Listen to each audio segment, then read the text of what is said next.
Make sure to subscribe to our channel, join our Discord, and also follow us on Instagram so you always have the support that you need to really enhance your account and get yourself to the next level. Also, if you stick around until the end of the video, I'm going to show you how you can save a lot of money when you make in-game purchases by getting some amazing cashbacks each time you purchase anything.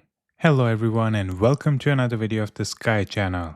So I know it's been a while since the last English video, and I know a lot of people have been asking when is the next English video coming out. But one of the consequences of being the R5 means that you need to be present anytime there's a war. And for about 4 days straight, there was an intense war against TGM, which is a pretty big whale alliance, by the way. And 4 days in a row, Sky and TGM were just fighting at approximately the same location. And we pretty much continued fighting until the new zone unlocked. So that's why I've been super occupied. You can see by their kill count that they do mean business. They are a pretty tough alliance. And if you look at our kill counts, you can see that TGM actually has a lot of players that are more than 3000% stats outside of the island. So in the island, they're about 3600% or so. If I'm not mistaken, they got like 5 of those. So yeah, a lot of red reports for me. You can see our alliance members' kill rankings, and luckily, there's a lot of big hitters in my alliance too,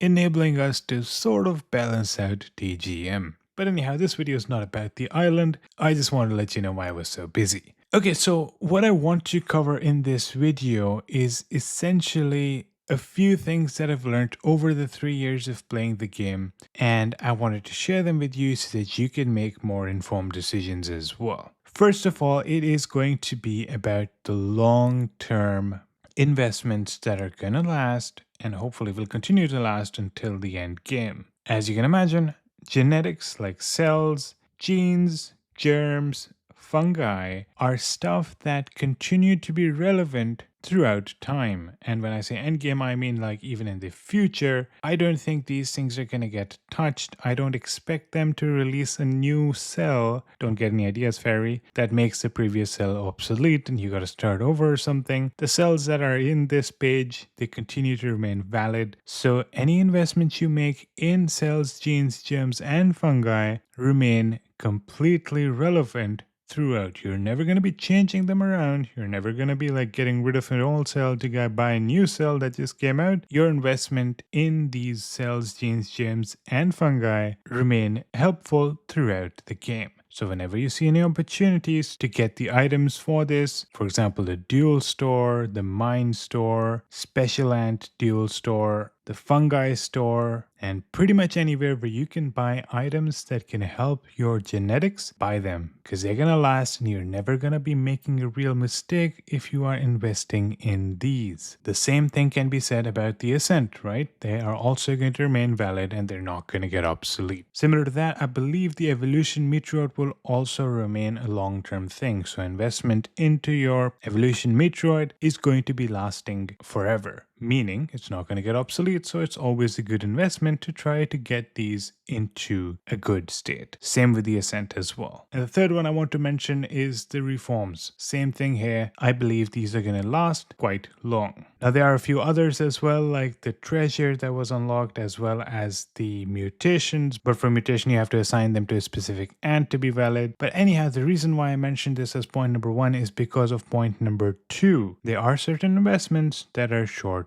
term, right? So the ones that we were talking about, they're long term, but they're slow, right? You have to get a ton of resources before you can get that next jump, especially as you reach higher levels. But if you go to the insects, and insects is going to be point 2, they are about $250 to $300 if you get the new one, and you get a huge boost in your abilities, right? I got this Deadleaf Mantis and I could beat players that were far stronger than me that didn't have the Deadleaf Mantis, and I'm pretty sure they spent more than $250 on getting more mutations than I did, but I got the latest insect and they didn't. So insects create a big jump in your capabilities. However, here's something you need to know about insects. Insects become obsolete. You see, Deadleaf Mantis is shooter synergy too. Shooter Synergy 3 should be coming out next week, hopefully. I mean, they've delayed it quite a lot. I didn't expect them to delay it that much, but anyhow, they did. I'm expecting it to come out next week. The moment it comes out, Deadleaf Mantis is now only good as a helper because, of course, I want to get the new insect too, meaning Deadleaf Mantis is now going to be a helper. $250 for a helper, I don't think that's really worth it, but anyhow, sometime later, they're going to release Shooter Synergy 4. At that moment, Deadleaf Mantis is no longer good as a helper either, right? I'm going to have Shooter Synergy 4 as my main insect and Shooter Synergy 3 as my secondary insect. This means that the $250 I invested in the Deadleaf Mantis would probably be completely obsolete after 2 new releases, especially if I'm somebody who buys insects. So I'm going to buy the new ones, making Deadleaf Mantis completely obsolete. And at that time, we'll probably see the Deadleaf Mantis in the insect growth plan for $25 instead of $250. And shortly after that, completely for free in the active rewards. So point number 2, insects give a big jump in your abilities. However, they have a very short lifespan, right? 2 new releases and they are completely obsolete if you're somebody who buys them regularly. If you're not somebody who buys them regularly, just know that you're not going to have the best of the best. And the one that you have, like the Deadleaf Mantis, is now no longer a $250 insect. It's available for $25 or theoretically free. So you'll have people that would have spent $25 and have the exact same thing as you have for $250. Or potentially they spent nothing and they have exactly the same thing as you have that you spent $250 on. Number 3, ants. Another similar thing is the case with ants. Now I know a lot of people in the early game were crazy about Lattice Sniffer. They spent $250 to $300 for each copy of the Lattice Sniffer and it remained relevant for a very long time. But similar to insects, ants have a shelf life. Now, I believe the shelf life of ants may be a little bit longer than insects because insects directly become obsolete the moment the new insect comes out. Ants are a little bit different in that case, right? Ants have certain lineups that they might work good at, and possibly like you might see an ant revive itself because of another few ants that were released. So their shelf life is a little bit longer than the insect. The problem is that 1 copy of an ant is not enough. You need to get 2 copies to get it to 4-star or 3 copies to get it to 7-star. You can also get 6 copies to get it 8-star. I don't recommend that because of the fact that they will get obsolete very fast, and that is not the best way for you to spend your money getting them to 8-star. Unless, of course, you are one of the huge whales and you want to be stronger than everyone else, sure. But just remember, it is a short-term investment when it comes to ants. Because sooner or later, there will be free-to-play ants, similar to how Black Velvet was one of the best ones, but now if you have Red Velvet and the Sly Hunter, you don't need Black Velvet and you don't need Emerald Jewel Ant. You can just use Red Velvet, Sly Hunter, Sour and Silver Ant, which are 3 completely free ants, and I believe they might be just as strong or maybe even stronger than the pay-to-win meta, which was Black Velvet, Emerald Jewel Ant, and Sour and Silver Ant. So they do get obsolete, and if you're somebody who likes to have the best unit at all times, ants will be replaced quite frequently as well. The only thing is, it's not as direct as insects. Insects is a very direct conversion, right? You see a new shooter insect come out, it is going in the same slot as the old shooter insect, right? But when a new ant comes out, maybe it's in row 2 and the one that you bought earlier was row 1. Right, so that's why even though you may invest a little bit more in getting the ants, it has a chance that it's still going to be relevant for a little bit more time before it becomes obsolete. A lot of luck involved though, totally depends on the fairy. They could just do what they did with the Black Velvet, right? Black Velvet is still meta for PvE. I don't know if it's still meta for PvP, though it is still effective. It can still go by. A lot of big players are still using it because it's still effective. Meta, totally different story. Meta means the best unit possible. So that's number 3. Number 4 is something that I want to talk about, and that is Awakenings. Now, a lot of times you may have noticed that they released a new Awakening in the Awakening shop, and all of a sudden, a dead ant that had already crossed its time becomes fairly useful, right? The wise berserker, whose time had already passed, got the awakening, and all of a sudden it became one of the best ants to use in your pangolin. Similarly, nimble tree ant, which time had passed a long time ago, got its awakening and it became amazing to use along with wise berserker, right? But here's something that you need to look into. There's a cycle of ants. Ants are going to be very powerful when they come out, then they're going to start dropping,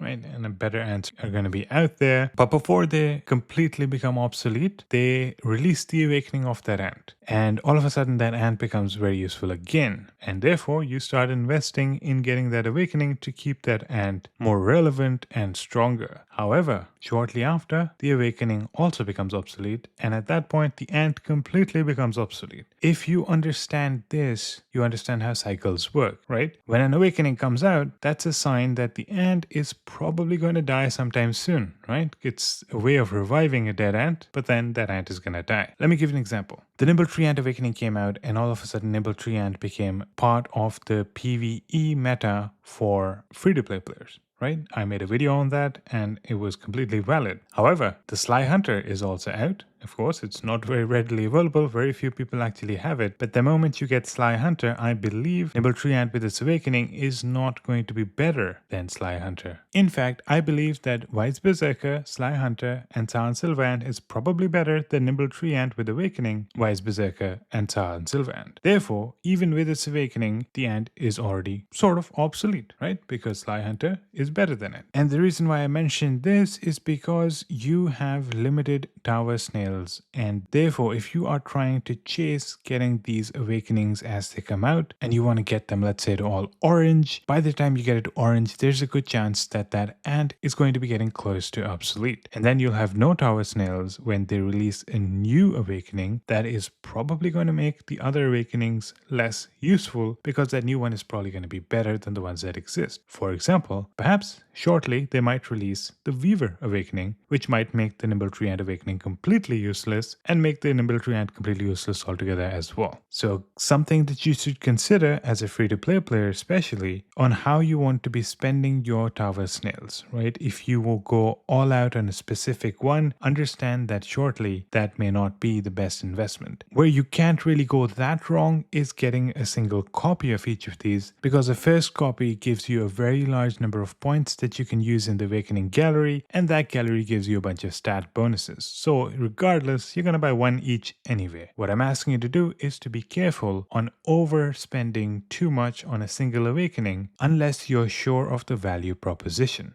right? Understanding that it can go obsolete very soon if they start releasing the awakenings of the next generation of ants. Finally, the last thing I want to mention is for the very light spenders, and I did mention it in another guide as well. A good way to get by with about $10 per month investment is for you to try and get the Great Value top-up rewards every other week. So this unlocks twice a month, so once every 2 weeks, and by spending on 5 consecutive days, you get a bunch of decent prizes. And the last one is a branch, right? And the branch is going to be useful because as you collect them, you can either use them to get skins or you can use them for the Reform Corporation, which is also pretty helpful. And what you ideally want to spend on is number one, the strongest Warzone exclusive supply. It's a $1 investment for 7 days of more Warzone points. And even now, getting 9 shells is still quite important. The second thing that you definitely want to buy is the $1 pack that gives you 3 big cell nuclei, or you could get the Germs that are also fairly rare, and 50 of the small ones, which you should also choose between cells or germs based on which one you want more. That's 2 days. The rest of the 3 days you probably want to buy the $1 pack that gives you the items to upgrade your genes. So now they actually improved it. It used to be 100, now it's 200, so a little bit of a better deal now. Or if you didn't get it by this end of the week, you can get the 1-star insect as well, and that should be a total of $5 every 2 weeks for a bunch of great stuff. And of course, since I have you here, I want to remind you that you can get between 10 to 35% bonus on all in-game purchases in the Ants Underground Kingdom. The steps are quite simple. All you need to do is follow the video that I'm linking to this video, and you can also click that button that's going to appear at the top right of your screen to go to that video. The latest promo code is going to be in the name of that video, so you will know which promo code to use to get these amazing bonuses. And as the promo code changes, I'll update the title of that video. A lot of other people are taking advantage of this. Feel free to check it out. If you have any questions, you can join our Discord and I can guide you through the process as well. Alright, that's all I wanted to cover in this video. If you liked the video, please like it, please subscribe to our channel and stay tuned because there's going to be a lot of interesting content coming up soon. Thank you so much for watching and I hope to see you in the next one.